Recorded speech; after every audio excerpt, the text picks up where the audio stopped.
Welcome Hey, to thank you for Black Out yes. Loud, Black with my friends. I am honored to have one of my dear ones, one of my close buddies, fabulous human, actress, life and speech coach. She does everything. She's Mm, amazing. She has spoken life into me as a friend. And I am so glad that she is joining me on Black with my friends, Black Out Loud. I'm mm. going to introduce you right now. Hey, Sean, thanks for joining. Hey, Um, this is the incomparable, and as you can tell, bougie. She makes me feel like I'm not bougie anymore. Look at her background, no, everything matching. I mean, I can't even keep up with all no, of the your background looks fabulous. good. No, child. I, I just didn't want a virtual background. I wanted a lived-in background. This is my office. I want a lived-in background. Just everything's always curated to Mm. perfection, which I love I about don't know Tiffany. about perfection, but definitely curated. She keeps me on my toes, boo. But this Ah, is Tiffany Cooper. oh, thank you Thanks so for much for joining. having me. Of It's an course. honor to be in conversation with you and fellowship with you. You are a dear friend, and I love you. And thank you for allowing me to be the guest.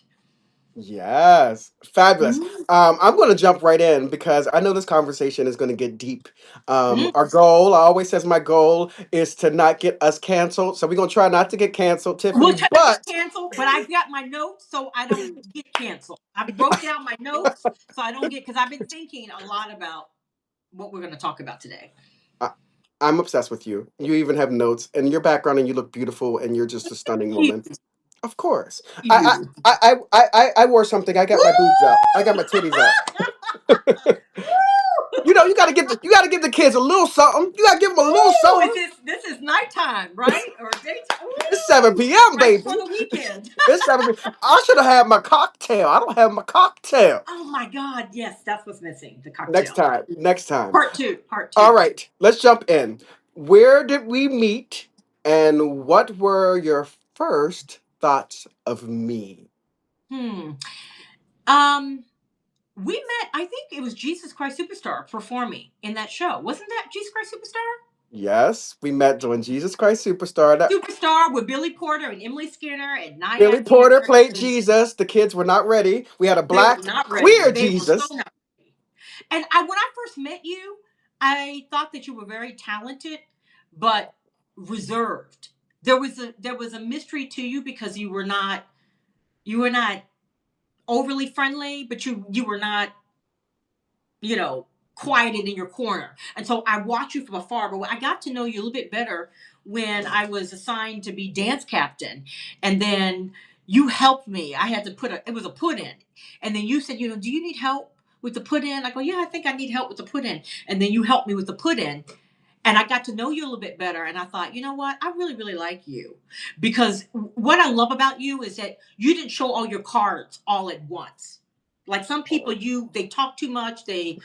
They're too performative or too showy. You were allowing me to get to know you bit by bit.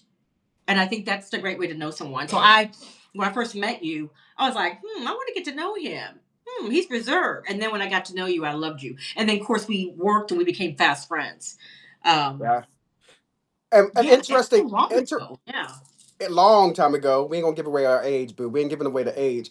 No, But a little bit after, not too long after, we both worked together again on Broadway we in an sure did. original Broadway musical. And that's not something I can say I've done with a lot of my close friends. So Mm, to create a Broadway show together and show up at the yes. rehearsal together was so comforting. And I had already known you for I guess it was like maybe like 5 or 6 years after Jesus Christ Superstar that we went to the Yeah. broadest way, or I don't know, might have been longer, but we Yeah, did the I think it musical was. Bombay Dreams.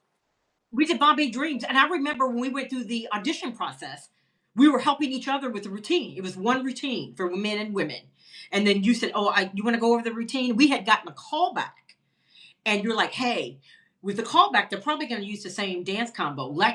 Let's go over." So I went over to your apartment in Brooklyn, and we went over the combination. Sure enough, when we had the callback, we were solid.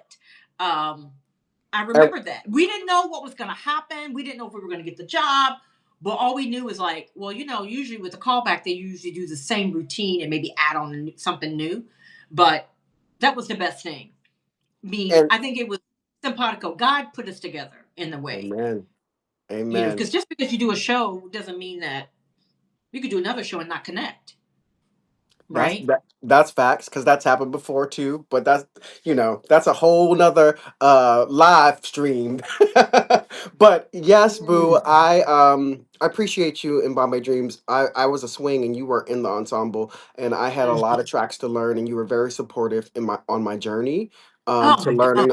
I had 14. I did 14 tracks. I learned You 14 did different tracks. 14 tracks. I feel like you need to do a TED talk just about that. Because how many Baby. people do, 14 tracks. In order to do 14 tracks, they saw something in you, because that's not your first time out of the gate. You cannot, oh, I never swung before, and you all of a sudden going to do 14 tracks.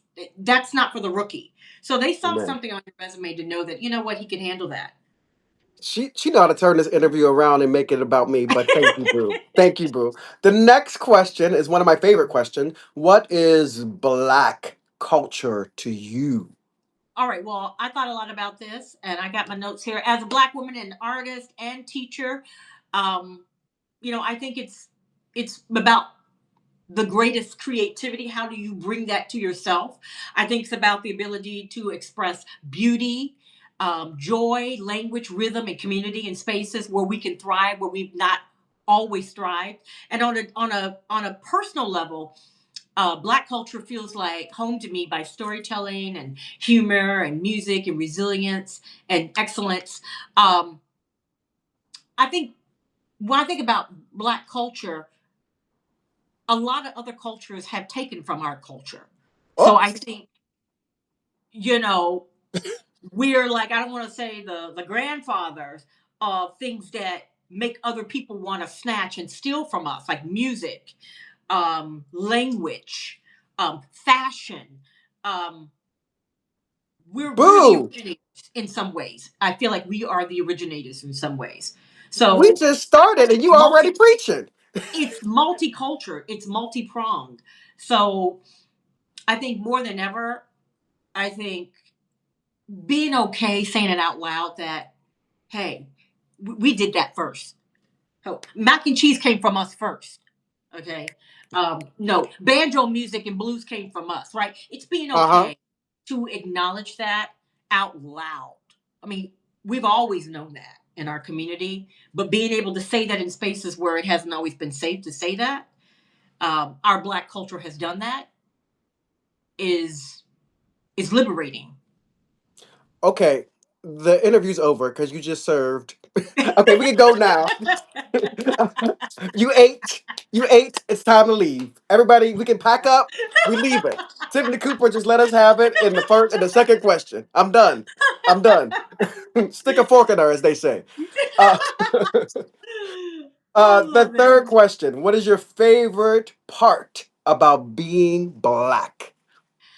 My favorite part about being Black is the fullness of it, the history, again, the creativity, the way we carry ourselves, the way we find joy, the way we create and find meaning. You know, also, I love that it gives me permission to be fully human. I always didn't feel like being in this skin, I could express all the layers of myself. Mm, I think I'm. I think that comes with time.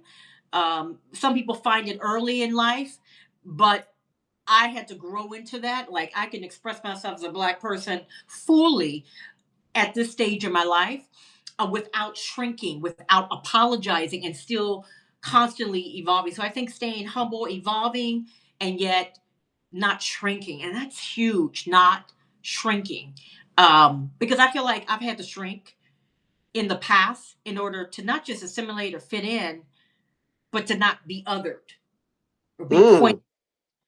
mm, mm. So, but I love that I recognize all of that, and that I'm okay with that. I can step in. I am proud. I'm a proud Black woman, artist, coach, mentor, wife, friend.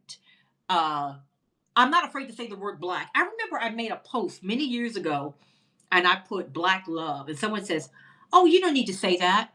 Love is love." Well, yeah, love is love, but I want to celebrate black love, which is it's a different reckoning, right? We've been in our society, in our culture, we have been suppressed and not been liberated to share a black love and to say it out loud. Uh, I'm proud of that. I'm proud of that. So I'm proud of how far I come, but I realize I'm also evolving. I'm still a work in progress. I'm a lifelong learner. Lifelong learner. I never feel like I have all the answers or I I'm at the top. I'm always learning and growing, right? And I Because love I that feel about you. our elders still have more to teach us. And And I how feel can you be taught if you're not open? I feel like we becoming elders. Lord have mercy. But Yeah, yeah. the thing that struck me, listening to you speak, um, I think you evolved sooner than I have. It has. I'm still in this evolution right now, where I'm starting to like really blossom and just start to like be inside of my skin and feel freedom. I think the reason that my evolution might have taken a little bit longer is because there's this blackness thing, but then there's this queerness thing on top of me too, and all the shame that comes with being black and queer. Yeah. Um, it's taken me a long time to feel free and to write the way I write now, right now, and to tell the stories the way I tell stories. It's taken me a lot of years, and I'm not a young chicken. Look at these grays, but I've been around, and I, as the song says, and I love that you involved a little because you're always such a. There are times that I come to you specifically because I know that you're going to speak life into me, and you're going to promote wellness. Anytime that I need that spiritual healing, I come to my Tiffany, and I thank you, and I'm Uh, grateful for you. well, Yes, I it's love super. you. I think you evolve, and I come to you because I feel the same way. I feel like you instill wisdom, but also rawness and truthness, and you always bring two sides of the coin. Love I that. remember I was trying to get out of a contract, and I called you, and I was like, "Ah, what did I do? I want to get out of this." What are you like, Tiffy? You got yourself in a pickle, and then you just told me this is what you need to do if you want to get out of the contract. This is what you need to do now and just don't do it again.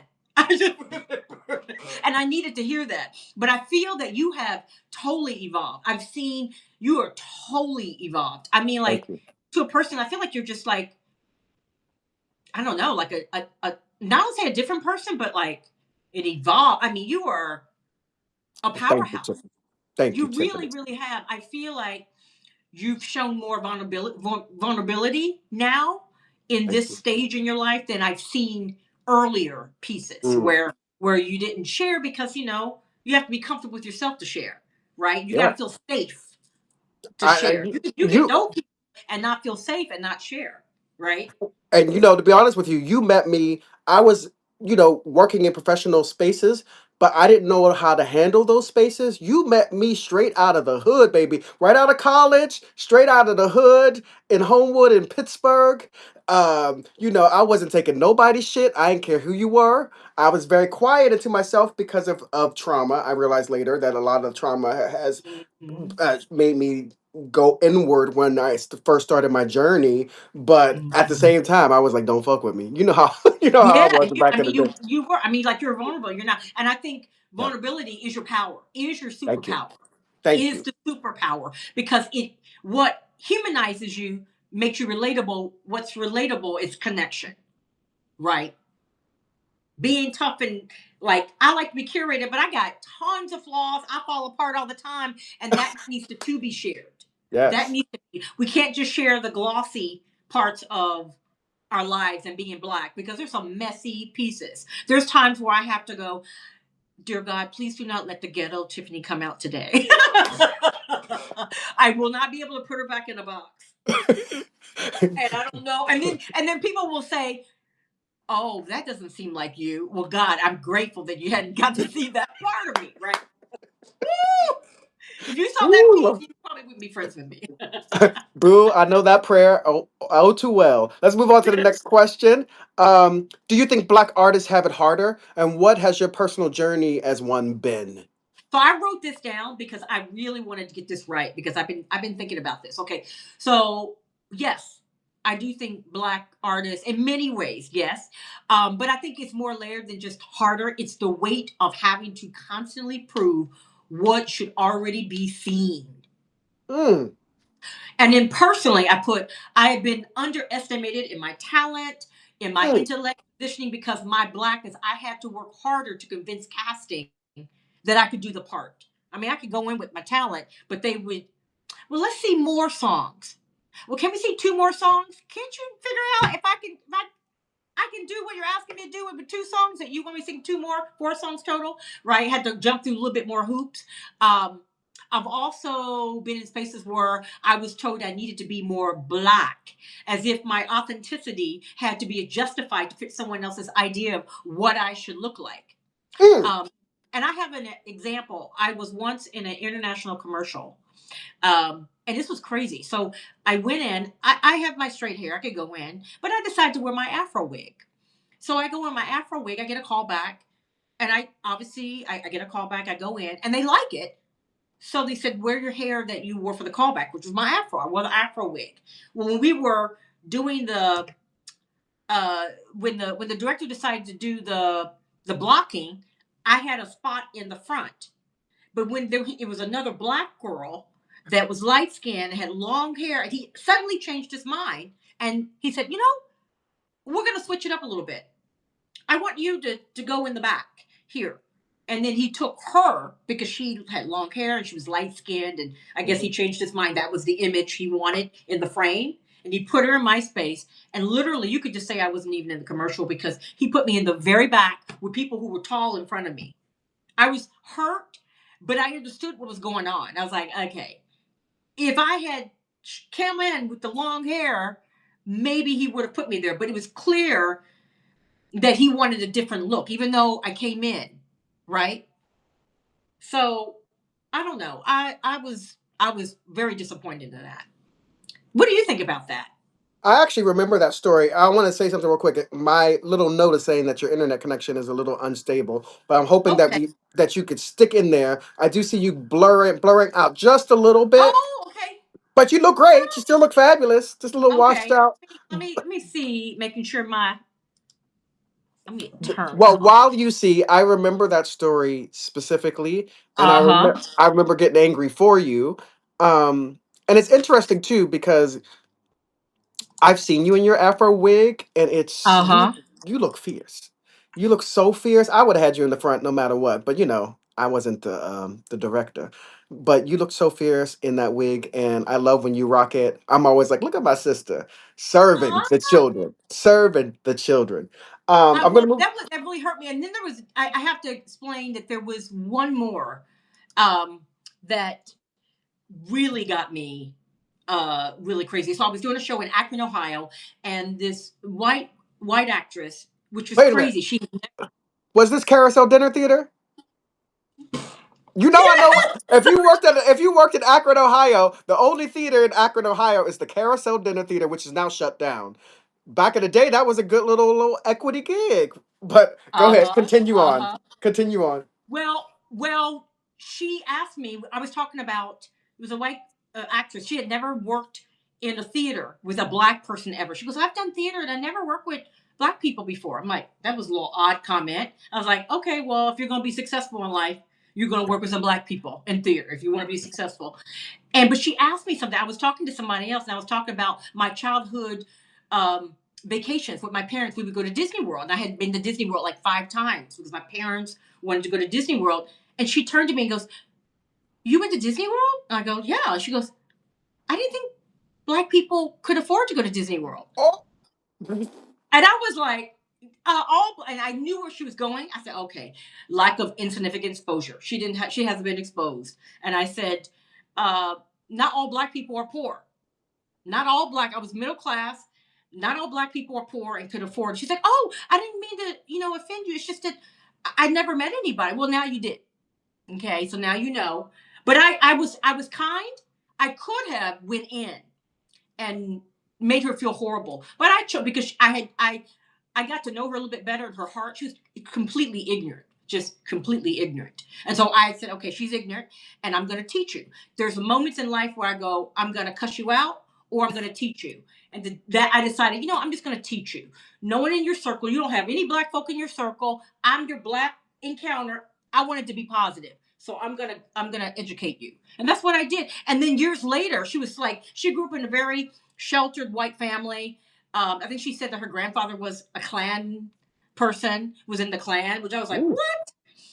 But then years later, I see her and she's engaged to a Costa Rican.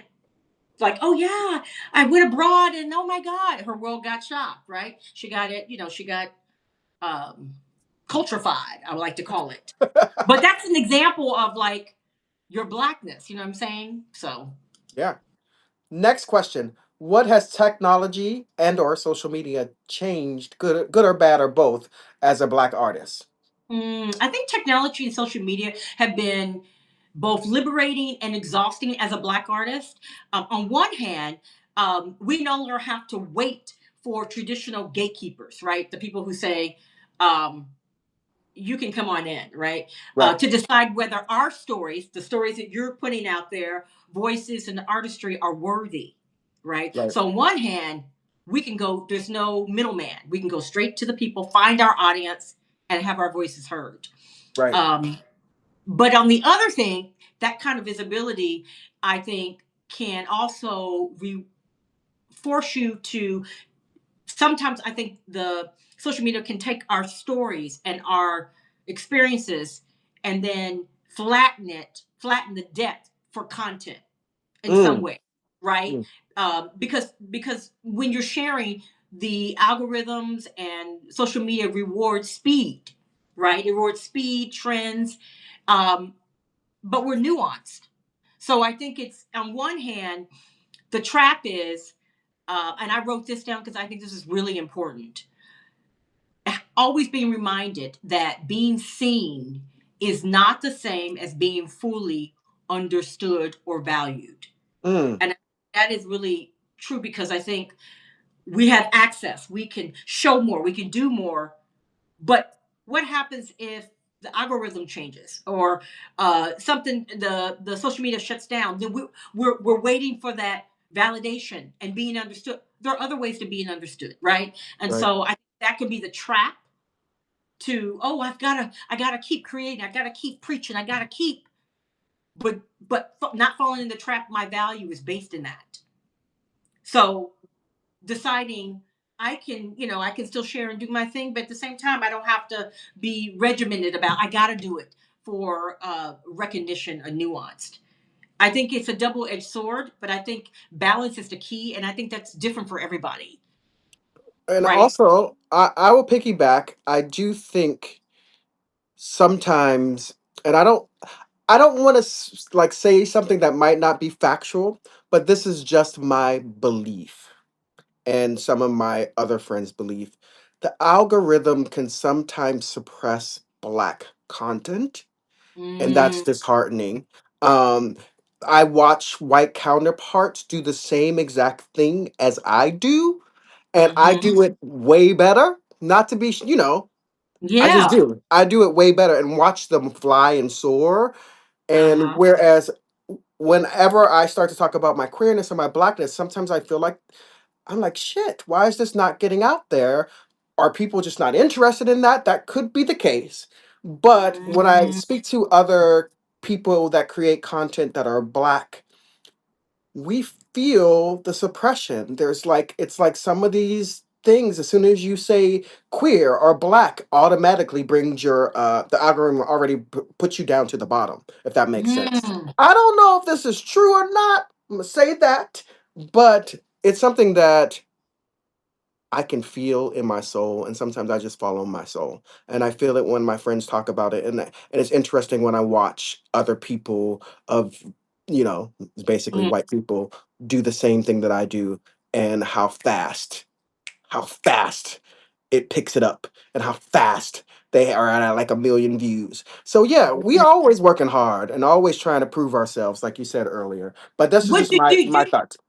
do you think that it's going to change? You talk about the algorithms like suppressing the I queer mean, voices. Do you think it will change or just take? I feel like this is what I think. I used to, in some ways, the algorithm. I feel like is slow to catch up to the voices in the moment in the day, right?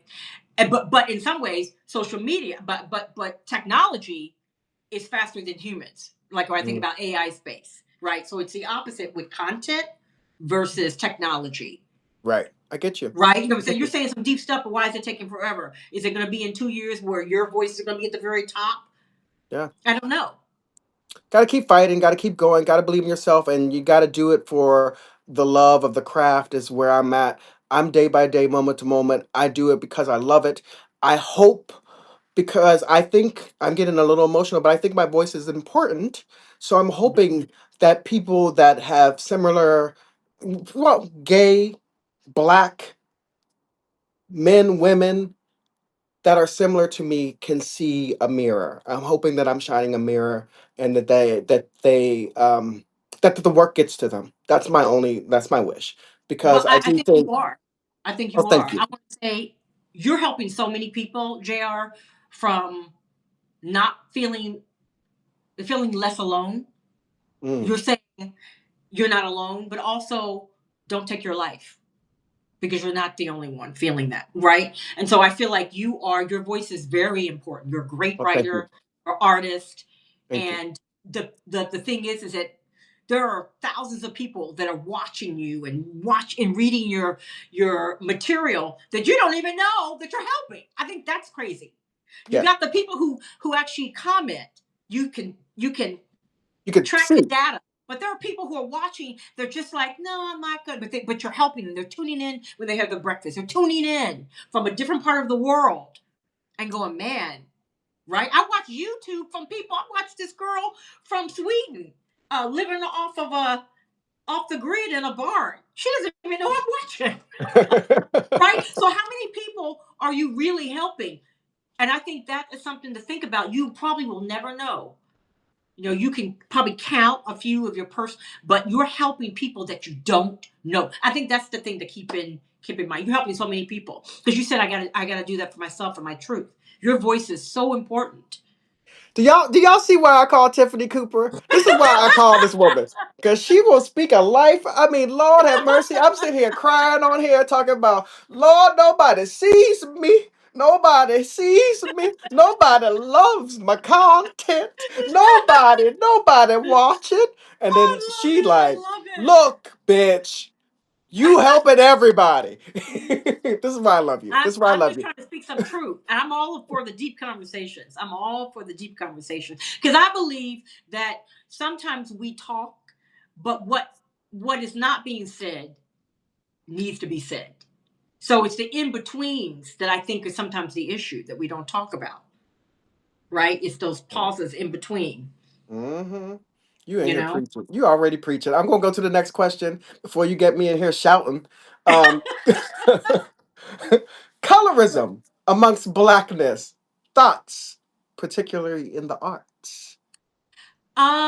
I think just in general, I've been thinking about this. I was reading something about colorism, but I think it is the most painful and persistent legacies within our community. Mm, The arts reflected that reality for a long time. I think of like the Eurocentric, when you're auditioning and the view of, oh, well, we have different shades of black people, but in terms of colorism, we want the lighter, the whiter, the better, right? That's been like that not just in our history, but also in casting, right? Casting, we see that. Now we're like, there was a moment where you barely saw one dark skinned person in the arts, in a play or movie, if it wasn't um, a well-known actor. I remember Viola Davis saying, "Oh my God, you know how many times I didn't get something because my skin was just a little too dark, right? The colorism, but they hire a light-skinned black person for that same right. part." But I think on a deeper note, what makes colorism especially painful is not that it's imposed on the outside of a community, but historically. Um, at Black institutions, including certain historical Black colleges, social clubs, organizations. And this is key. And I know this happened because I had some friends that this was done to them because they're a lot older than me. The brown paper bag test, where a person's skin tone was compared to a brown paper bag to determine whether they were considered acceptable for admissions or inclusion. And that's the painful part in our history that we did. Okay, where you didn't, if you didn't pass that brown paper bag, then you don't get it. Like I will probably be just on the cusp because I'm brown skinned. You would have passed. You would have gotten in. Ooh, you're in. Is that And shade? Is that deeply, shade? how deeply, yeah, internalized, how long and influence. That is horrible. How that is. Let me give you a real example. How that in my life. I think about colorism. As a Black person, I've always struggled, and I've all every show in the past. Not now, not today. Whenever I got a show, I made sure I made friends with the costume designer because I said, listen, I am not going to wear tights. She's like, well, you're Black, right? And they would pull one kind of color of tights for every Black person, right? This is the color of tights you're going to wear. But my color was mocha, and you're going to give me either black tar or you're going to give me tan, which is really light skin. And one time I had that happen. I allowed it, and it was distracting from the stage. People were like, oh my God, your tights didn't match, girl, your tights. And I knew that.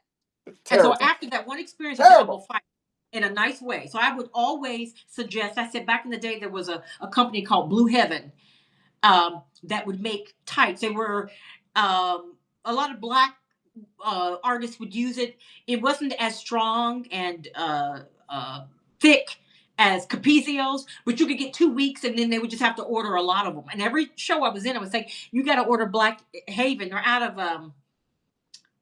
of Brooklyn, and they would order a box of them. And I made their job easy. I said, "Hey, listen, this is my skin color. This is where you can order my tights to fit," and then they would do it.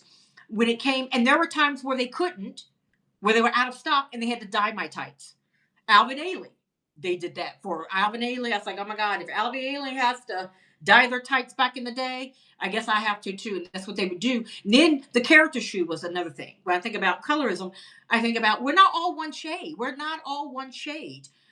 Why is it that it's taken so long for a shoe company to do a character shoot in all the shades, all the nude shades of who we are, the hues that we have, right?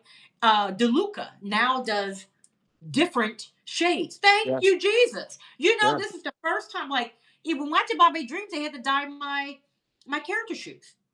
That was the process. You're a Black girl. You're in a show. You got character shoes. They dye them, or you wear uh tan, you wear white girl tan. And most women would fight for that, and they would spray paint it. That would be the norm. Yeah. Now they can just order them, and they have many shades darker than me.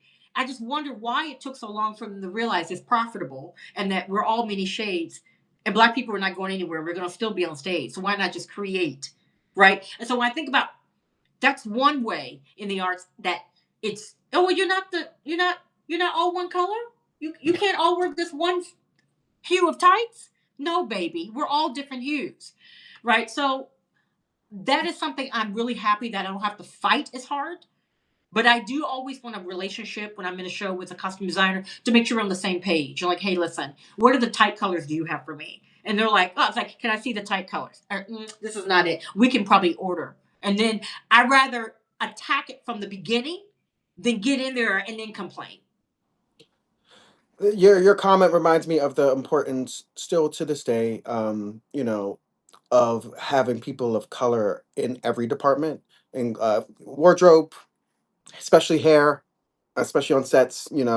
I've been on sets where there's a white hairdresser and they don't know what to do with this curly hair, and I look crazy. Um, so yeah, it's just the importance of having a diverse team in every single department, and we're still like to this day struggling with that. So thank you for that story. I'm going to move on to, what are you tired of explaining to white people? That we're not all monoliths. We don't all share the same experiences, economic backgrounds, interests, politics, taste, family structures, our hair color, our skin tones vary, our values, education, life stories vary. Blackness is not one story. It's vast and nuanced, a spectrum of identities and experiences. And that is, and let me give you an example. I always like giving examples. So I had this has happened to you too, I'm sure. I had a friend that has like five black friends, and we were talking about something, and he said, "Well, you all like this. You like this. You like." That. I said, "No, no, no. Not all black people like the same thing or behave the same way or have the same background or think the same." He goes, "Yeah, you do. All black. I know what all black girls like. Black girls like that's like just because you have five black friends and they might all like the same thing doesn't mean this black girl is the same. Well, you're all the same." And what I realized in that moment, in that conversation, I could have shut it down harder, but I realized this person wasn't willing to update the story that was in their head about black people. They wanted to keep the story up. All black people are one, two, three, four, five. They all do this. They all act like this. They all like this. They all like R&B. They all like that. And that's easier to put in a box than realizing that we're not monoliths. We have different experiences, just like you, right? And so I get tired of explaining that, or oh, I have a black boyfriend. Yeah, and I know. Oh, I know. He's just like your husband. Yeah, yeah, he is. I didn't know he had a twin. Right. So I just sometimes I humor people, but then sometimes I like to soft kind of like educate because you wouldn't want me to come up there and say you're just like Meryl Streep, right? You're not, right? I mean, you're not like Kathy Bates. Oh, I thought you were. Right? I mean, I could play that game, and so I try to subtly remind people. I don't know if this has happened to you. Um, I have had this happen. Explain where I was doing a show in Oregon, and this family came up to me. Oh my God, you were fantastic. You were great. Suddenly realized I wasn't in the show. I was in a different show. And so I had to tell them that we're not, all black people don't look the same. We all don't look alike. Like, why? I thought you did. I said, and I did it nicely. I said, someone's not paying attention. I can't with you, Tiffany. I cannot with you. And they I were like, cannot. oh, because I'm all about stinging you while I educate you. So I just said, someone's not paying attention. And they were like, oh, I'm so sorry. I said, no, don't be sorry. Just pay attention next time. I can't. Right? I can't. I Well, I can't. wanted to do that. I mean, I'm tired of, also I'm tired of like, black people are not stereotypes. So the stereotypes of the subtle things, not the big things, but the subtle things like, if I'm in a Uber, they're automatically gonna put R&B on, right? And they're like, "You like R&B? No, no, no, no. I like the country you had on before." Oh, right. So it's going against the stereotypes. It's showing different sides. Tiffany, Not all black Tiffany. people are Democrats. Some are Republicans, some are independents, right? We all have, so I think reminding people, but most people, I try to be around people who are socially conscious, cultured, and sophisticated. But every once in a while, I'm around someone who hasn't had, and when that happens to me, I think they're not exposed. They have lack of exposure Yeah. to people of color, but also deeper conversations. No one's in your circle that's had a discussion. Okay, let's have a discussion. So I don't shame. I think it just depends on where the motivation is coming from. I'm willing to have a deep conversation. Like, I don't understand what, it's just about, I think the motivation. Are you motivating because you want to learn? Are you trying to poke at? Which is it? Right. So my approach is a little differently. Um, when I am tired of explaining to folks, no, we're not like that or that. I think it's where it's coming from. Don't you feel that way? What are your experiences? Yes. I mean, I feel that way, but I think you do it way better than I do. I am, What do you do? I'm like, like I roll my eyes. I don't. I'm just, I am very direct, as you know, Yes, Tiffany. that's what I love about you. And my mouth sometimes says things that I don't want it to say. If you catch me to, and you know what I mean? I don't know how to control it sometimes. And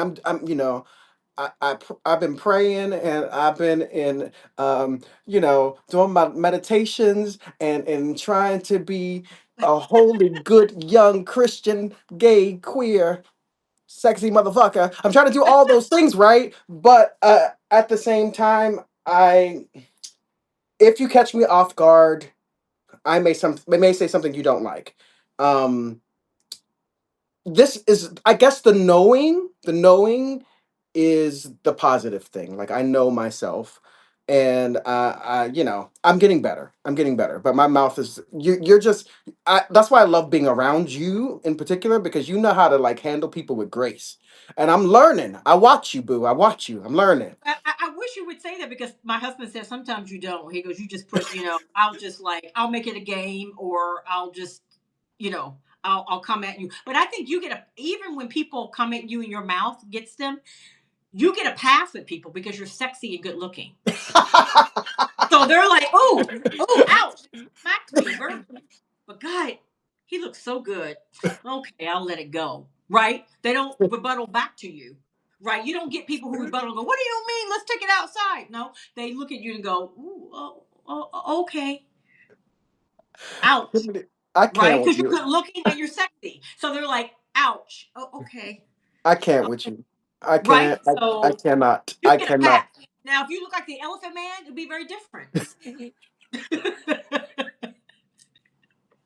I know, Tiffany, it's not about my looks, it's about me doing better. And I'm learning from my friend who is a way more eloquent than I am. I just my hood just come out sometimes, boo. It's not cute. It's not cute. I gotta get better. I gotta do better. I gotta do better. Um, but what did we inherit that we mistake for love? I think many of us inherit survival patterns that we mistake as love. Like whatever you've been taught. Who was your role model when you think about relationship? Mom, dad, aunt, uncle. Who was it? And those patterns sometimes we repeat based on what we see. Um, I think we are taught to overextend sometimes, sacrifice, be quiet. That's part of it. I think sometimes the struggle is inconsistency, emotional unavailability. It's just part of loving someone. I think the emotional mismatch sometimes. But this is what I wrote down, and I think this is key for me. Love should not require us to abandon ourselves. I've always said that, Mm, even before I met my husband, should not abandon who I am. And I had dated someone who wanted me to abandon who I was. Don't do that. Don't behave like you wanted me to be me when you got me, but then when we were dating, you didn't want me to be me. I yeah, want you to abandon who you are for the sake of my idea of what love is. And that yeah. was a mistake, right? Real love makes room for honesty, reciprocity, peace, and growth. And I wrote this: one of the most important parts of healing is learning to distinguish between what helped us survive and what truly allows us to thrive. So, survive and thrive are very different. And what is that? Um, and that is the key. Like I'm just surviving. I'm just trying. But that don't mistake that for real love, right? So I think depending on your background, how relationships was introduced to you, I think that is your first marker. And then I think you can shift from that, right? So if you came from a family that didn't have a good relationship, whoever it is, whatever your family makeup is, and you go, I guess that's the way it is. And then that pattern, that survival moment of doing that, realize, no, that ain't it. Yeah. And then what I saw wasn't it. And then you learn a different version. So I think we're constantly evolving into the version of what true love and what that looks like, and that whatever you inherit does not determine your destiny, right? So if your mom and dad didn't experience it, doesn't mean you're never going to experience it because it wasn't Hmm. shown. That means nothing. That's a marker. So you're coming in with Okay. But I know there's something else out there. That's one version. Thanks, mom, dad. That's one version. But I know there are other versions, and I'm gonna keep looking because I don't know if I want. I love your mom and dad, but I don't think I want that version. I want a different version, right? I see it all the time. And on the flip side, I see where you have a very sheltered and great mom and dad, Pollyanna background, and you choose the They opposite. go You choose like you didn't have anything. You choose like you didn't have access because it was too good. You took it for granted. So, I mean, I think you have to be constantly evolving and asking yourself questions. I think the number one thing you got to do in relationships is staying open but curious, curious, curious. Keep asking questions of yourself and your relationship because sometimes I think we don't update our stories. It's like your iPhone, you got to update it to new software. We have to do that with our stories, what we tell ourselves. Sometimes you're like, I'm never going to find anybody. All of my last relationships were not good. My mom didn't have, my dad didn't. And that story, what if we changed that mindset and that story and said, maybe it's time to update it? Maybe that's not my end, right? So I think being curious and asking questions and that what you inherit is not does not determine your outcome in life, right? We have a choice. That's a marker. We have a choice. And I think it's important to do that work. Otherwise, you can keep repeating that survival pattern of, well, I keep picking the same.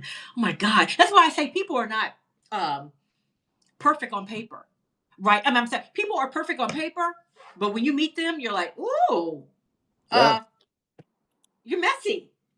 You you sure it's just right?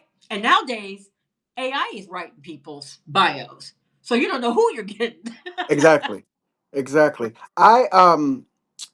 You struck me because I'm gonna plug a little bit because why not plug you on social media? I'm gonna plug my shit. I literally just wrote well, I didn't just write this, but I just posted Touch Like Burning, and the story is kind of similar to what you just said. It's I was inherited something via generational curses, and in the stories about me finally saying no to the curse and trying to break that pattern. Um, but yeah, I understand exactly what you're saying, and I appreciate you because the one thing I will say, this is the reason why I started these conversations. Is exactly why you are here. You are doing exactly what I want you to do. You are not only schooling the world, but you're actually like reaffirming things in myself as we talk. And that's what I love having conversation with you. You reaffirm certain things. And so as you were speaking, I was, it just there was this like my soul felt this light within it, and everything just started to burst open, and I started to go, wow, this is exactly what this is the story that I'm trying to tell right now in this moment, and right now in this present tense, and she's saying all the things, and so I just love you for that, and thank you for your words. Thank you, boo. Thank Ah, you, thank thank you. you, thank I'm you. gonna move on. That was great. That was really great and very thoughtful. um I know your thoughts on black love because you got that sexy ass black man. And Mm. your man got coin. Can you find me a man with coin? Your man got coin, boo. I need to find me one with coin like you. You be flying places and doing all this stuff and living this. I'm like, where she find that man? No, I love I Tori to death. know. I prayed about that. I prayed about. I think black on black love carries a different kind of recognition that is hard to explain. There's like an unspoken understanding of our history, human, our family dynamics, our resilience, our weight, our beauty of moving through the world as a black person. Um, yeah, I had dated before, but I had dated the rainbow. I dated a white guy, I dated different nationalities, and for me, I was picking people that I was picking people that I wanted, not that I was going to be compatible with, which can always be very different. Mm, Compatibility is important. I was thinking, oh my God, I wanted to be da da da. And I was attracted to and want, but the want and attractability was only half of the piece. We were not compatible in the past. And so I had prayed to God and said, you know what, God? I know I can go out there and try to find the right person and man, I'm not going to be desperate. I want you to do your work. Okay, so this is my criteria that I want, and that there is some man out there that's looking for me, and I'm trying to look for them. Help us meet. They can maybe be somewhere around the world. And then I met my husband in Austria. He's American. He's a black American, but we met in Austria doing an opera, and he said, "Oh my God, I was praying to God for you." I'm like, "Yeah, right." He goes, "No, I was praying for a woman from Kentucky. I'm from California, but my mother is from Louisville, Kentucky, and I prayed I wanted a woman from Kentucky." I was like, "Oh my God, I'm from Kentucky." And he's like, I was praying for God. I was reading it was at that year, at that time, it was the Norman Vincent Peale 100th year anniversary of the book, The Positive Power Thinking, The Power of Positive Thinking. And he said I would read that every day and go, okay, this is the kind of woman. And then we met, and then we ended up being compatible. We fell in love, but it ended up being compatibility. It wasn't just like, oh my God, I like you.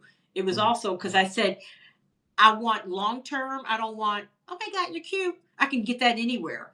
I want something that's going to be life affirming, that's going to be nourishing to my Mm. soul and to my spirit, and Mm.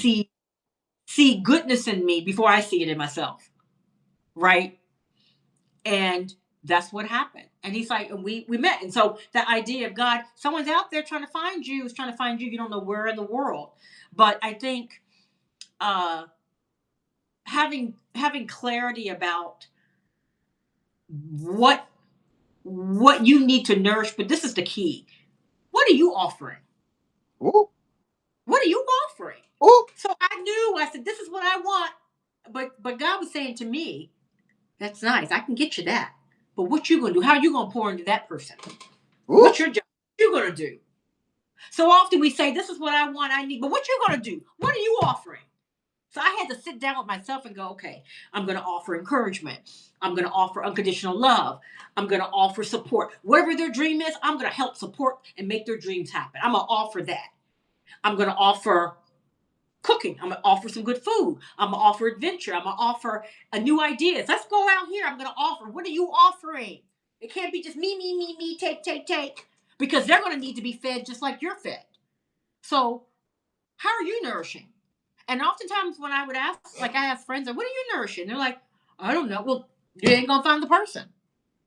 You got to know what you can give, right? Because it's a two-way street. So I think that is important. Sometimes we forget what we're bringing to the table, which is just as important as what you want to receive, because they're wanting to receive it too.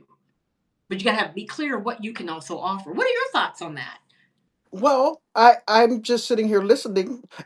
I will say that when I visited you, um, you were the most thoughtful host I've ever had in my life.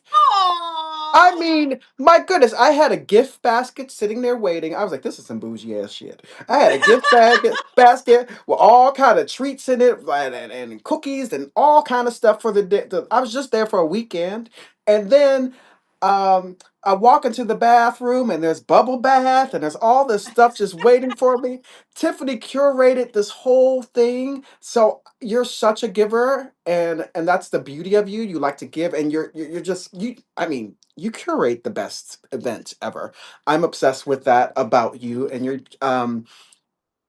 What I love about what you said was, you know, what do I have to give? And I always am looking outward. I want him to be this. I want him, dear baby Jesus, please make him fine. Dear baby Jesus, please make him have a check. Dear baby Jesus, please let him not beat my ass. Whatever it is, I'm always, you know what I mean? I'm always praying for these things. But what am I giving? What am I giving? So now I'm going to sit down after this conversation and write down. I know what I give, but at the same token, it's making me want to dig deep. That's one of your words. It makes me want to dig even dig deep. deeper into figuring out what am I offering. And I'm going to do that. That's going to be my homework assignment. Thanks to you, boo. Well, because when you're in a relationship and you argue, you got to be clear. It's like, no, what I offer is this, because you can be in a relationship and no one supports you. When everyone's saying no, I'm saying, baby, I got you. Right? That's valuable. You don't realize how valuable that is when you're down in the dumps and everyone's doubting you, but you're like, I got you. Hey, I that's a thing. Check, right? Because no one's no, I don't have to do that, but I'm doing that because that's part of who I am, right? So there's a lot of things you do. You're gonna get a good home cooked meal, right? You want that? What is your dream? Okay, I'm gonna help you achieve that dream. How about that? How many people you're gonna get? I'm gonna help you achieve that dream for free because I'm your partner. Yeah, That's valuable. that is valuable. So I think knowing that is important because when we argue, it's like you ain't doing anything for me. Oh, I didn't. I gave you emotional support. Don't underestimate that.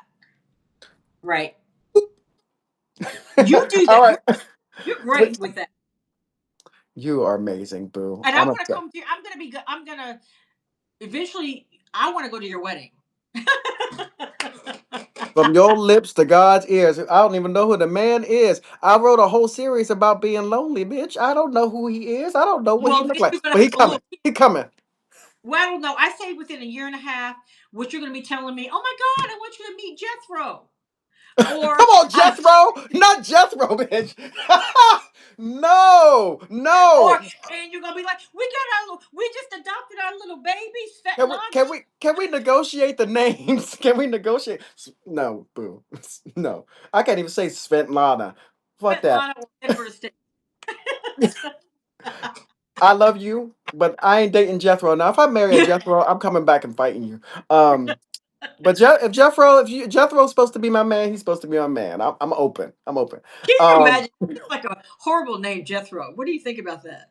well, let me tell you, my mom would be so mad. I was about to say something. I'm gonna say it anyway. My mom's name she hates more than ever. I call her Trudy, and but her name is Gertrude, and she hated growing up with that name. She's like Well, Gertrude. Who names their child Gertrude? She's so pissed off about it. Sorry, mom. you Now know the what? world knows. I think about Gertrude. I think of groundedness and substantial and significance. When you think about literature, reading is always a Gertrude. Well, That's always somebody of substance, I'm gonna have like. you call Trudy and tell her that, Yeah, it's of substance, it's of girl. weight. When they're in literature, they're always talking about Gertrude, come here. They're not like right? You don't hear Yeah. like Gertrude, it's always Gertrude, please stop now, right? It's a literature name. All right, maybe that's why I write. Who are you in the middle of becoming, and are you Mm, scared of her? I'm becoming the woman God is calling me to be all along. I think I have to give praise to that. For a long time, I was scared of who God was putting in front of me. And now I think it's over. I think it's just because of growing into myself and age. I've stepped into that. Um, I've stepped into my gifts. I used to shy away from parts of myself with offering my gifts because I didn't want to be braggadocious or I didn't want to be, oh, you're just doing that to so now I'm stepping into what God has. I have the language. Also, I'm not afraid to step into who I'm becoming, but I have the language now to accompany me with what God is doing, which I think is important, having that language. God is leading me here. This is where I need to be, who I'm becoming. I think in order to know who you're becoming, like myself, I got to know who I was and where I am, right? Amen. Who was I? Who am I today? And who am I becoming? I think a woman who is calling and understands her gifts, um, becoming more surrendered and having courageous, authentic versions of myself. Um, I'm still evolving. My story is still being written, and I am not afraid of meeting her. Right. So I'm not afraid because my story is still being written. Who am I? Who is she going to be? I love the exercise, the exercise where people will say, oh, write a letter when you were 16 years old. There's also an exercise, write a letter 10 years from now. Mm. And what the 10 years from now, who are you then? Right. So you can work toward, not the looking back. So I think I think it's important to do that, to ask those questions. I'm glad that I asked myself those questions. In the past, I wouldn't ask myself questions. I would just move through and be, oh, it'll just, I'll just flow through life and things will happen. No, no, no, no. You'll waste your time away. When I talk to elderly people, people who are in their 80s, I always ask, um, what are some wisdom tips that you can give me? And they will say, don't waste your time. Really, time is the greatest gift you have. Use it for others. Also, be the first to call. Don't always, wait for other people to reach out to you and do that. Be the first. Just develop relationships. Um, be adventurous, take risks. More importantly, ask questions. Be curious, be curious, be curious. Ask questions. That's part of that curiosity. Um, because if you're not curious, you can't invite people in, right? I find when I go, Tori and I, my husband and I, we have a thing when we go to events and galas and things, we try to learn as much as possible from the other person. We ask questions and we're genuinely curious because that fosters connection, right? We're not just asking to be asking, we're really asking. And then there's follow up questions. And so I want to be more of that person that asks questions, invites in rather than having the need to talk because there's space. I don't Right. want to be have to talk all the time.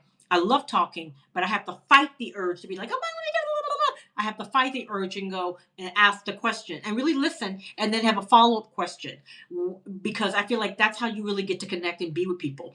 People feel good around people who genuinely are interested in ask and are curious around people. Not, let me tell you what I know. Let me tell you my thoughts on every little topic. I have my thoughts, but maybe I should hear your thoughts first because what I was going to say maybe won't complement what you're saying, right? Right.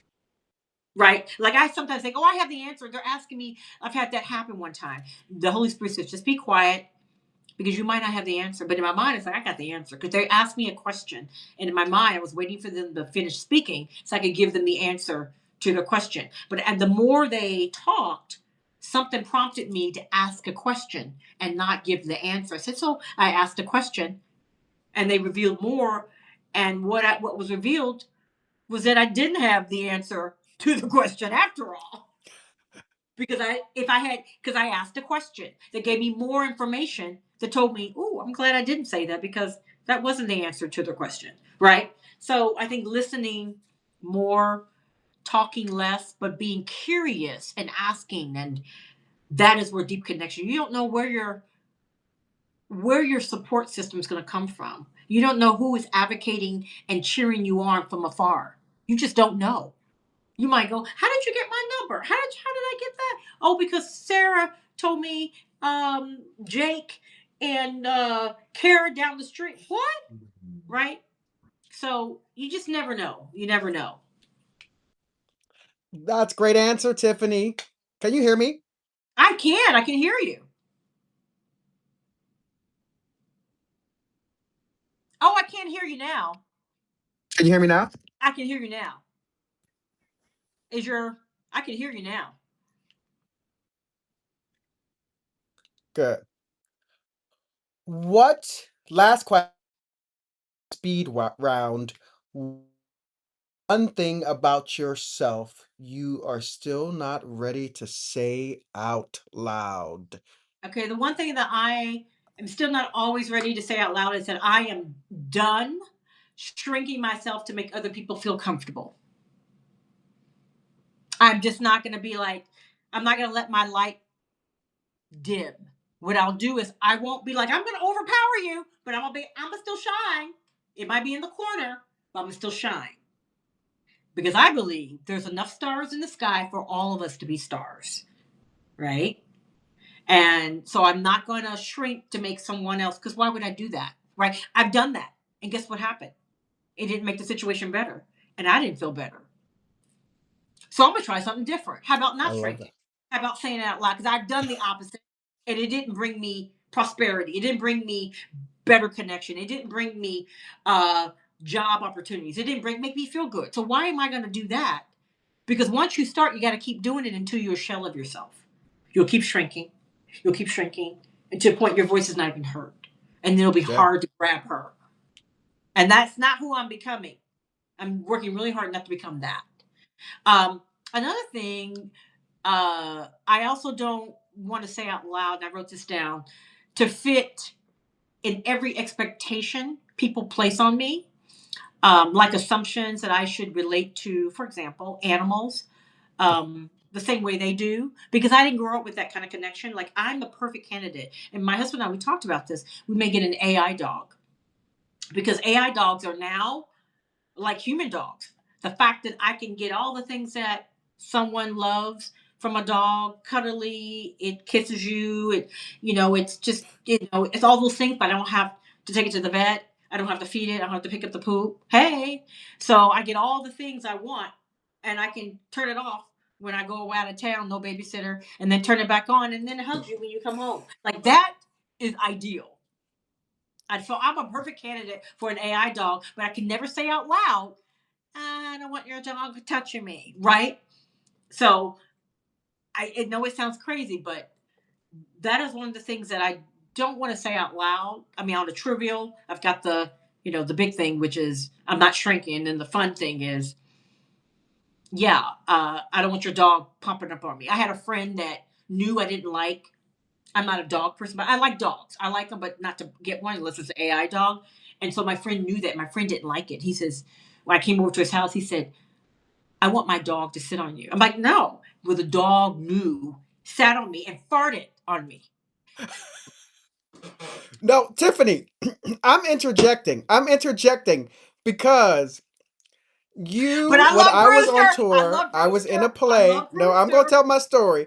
I was in a play in DC, and you came down from New York City to DC to see me in this play. And I'm grateful you did. And then while I was at my play, you babysat my dog, Brewster. And you walked him and you fed him and he laid on you. You like dogs, or maybe you just like Brewster. I love Brewster. Brewster is the funniest thing because I had never walked a dog before. So it was the first time. So Brewster had me. He was carrying me. And so when I put him on the leash, he was doing that. Instead of like pulling the leash, I was like, ah, that was walking down. And people were honking. I was like, ah. I think Brewster was like traumatized. Like, girl, you're not walking me anymore.